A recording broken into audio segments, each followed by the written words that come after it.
नमस्कार बंधुरा आमी आज के आपनादेर लोटे माछेर फ्राई करे देखाबो बा चप बानिये देखाबो। तो लोटे माछेर फ्राई करार जोन्नो देखते पाच्छेन एखाने आमी किछु लोटे माछ धुए परिष्कार करे नियेछि।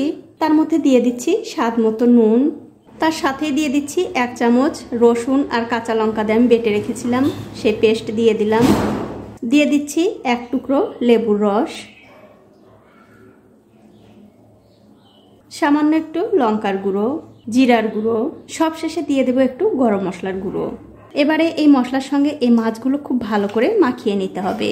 আর বন্ধুরা আপনারা চাইলে কিন্তু এখানে গোলমরিচের গুঁড়োটা ব্যবহার করতে পারেন, তবে গোলমরিচের গুঁড়োর ফ্লেভারটা আমার খুব একটা ভালো লাগে না, তার জন্য দিলাম না। আপনাদের যদি ভালো লাগে তাহলে কিন্তু অবশ্যই দিতে পারেন। দেখুন মাছগুলো কিন্তু খুব ভালো করে মাখানো হয়ে গেছে। এখন একটা ঢাকা দিয়ে 20 মিনিটের জন্য রেখে দেব। এখন আমি মাছগুলো ফ্রাই করে নেব, তার জন্য একটা ব্যাটার লাগবে। সেই জন্য নিয়ে নিচ্ছি একটা মিক্সিং বলে 1 কাপ বেসন, তার সাথে দিয়ে দিচ্ছি 2-3 চামচ চালের গুঁড়ো, সামান্য একটু লঙ্কার গুঁড়ো, স্বাদ মতো নুন, সামান্য একটু জিরার গুঁড়ো, সবশেষে দিয়ে দিলাম একটু ধনিয়ার গুঁড়ো। এবারে শুকনো অবস্থায় সবকিছু একটু ভালো করে মিশিয়ে নিতে হবে। যখন দেখবেন ভালো করে মেশানো হয়ে গেছে তখন এর মধ্যে অল্প অল্প করে জল দিয়ে খুব সুন্দর একটা ব্যাটার তৈরি করে নিতে হবে। তাই বন্ধুরা জলটা কিন্তু আগেই খুব একটা বেশি দিতে যাবেন না, অল্প অল্প করে দেবেন আর এরকম করে মিশিয়ে নেবেন।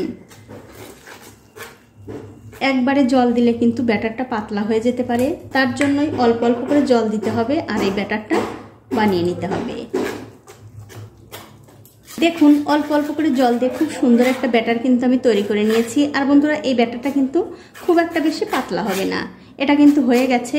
এখন দেখতে পাচ্ছেন একটা কড়াইতে বেশ কিছুটা তেল গরম করতে দিয়েছি। তেলটা যখন ভালো করে গরম হয়ে যাবে তখন গ্যাসের ফ্লেমটা লো টু মিডিয়ামে রেখে এই যে ব্যাটার আমি করে রেখেছি এই ব্যাটারের মধ্যে একটা একটা করে মাছ দিয়ে ঠিক এরকম করে কোট করে নিতে হবে।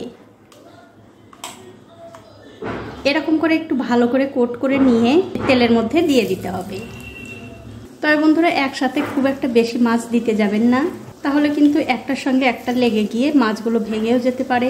তার জন্য অল্প অল্প করে মাছ দিয়ে একটুখানি ধৈর্য ধরে সময় নিয়ে ভেজে নিতে হবে। আর মাছ দেওয়ার সঙ্গে সঙ্গেও কিন্তু উল্টাতে যাবেন না, একটু পরে যখন দেখবেন একদিকটা ভালো করে হালকা একটু লাল লাল হয়ে গেছে তখন কিন্তু উল্টাতে হবে। দেখুন একদিকটা কিন্তু হালকা একটু লাল হয়ে গেছে, এবারে আমি অন্য দিকটা উল্টে দিচ্ছি।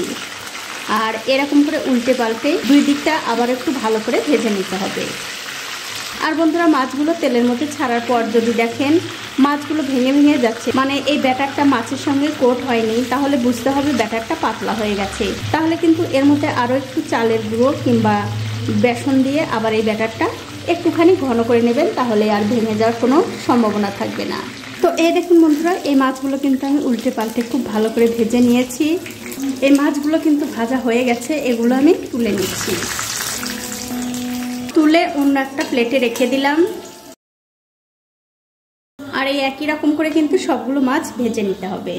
তো এই দেখুন বন্ধুরা এক এক করে কিন্তু আমি সবগুলো মাছ ভেজে নিয়েছি। এবারে আপনাদের একটা ভেঙেও দেখাচ্ছি কতটা সুন্দর হয়েছে। আর এই মাছ ভাজাগুলো কিন্তু আপনারা ডাল ভাত, মাছ ভাত, আবার শুধু মুখে খেতে পারবেন, খেতে কিন্তু দুর্দান্ত হয়। তো বন্ধুরা আমার আজকের এই লোটে মাছের ফিশ ফ্রাই আপনাদের কেমন লেগেছে? যদি ভালো লেগেই থাকে অবশ্যই একটা লাইক, কমেন্ট আর শেয়ার করতে ভুলবেন না।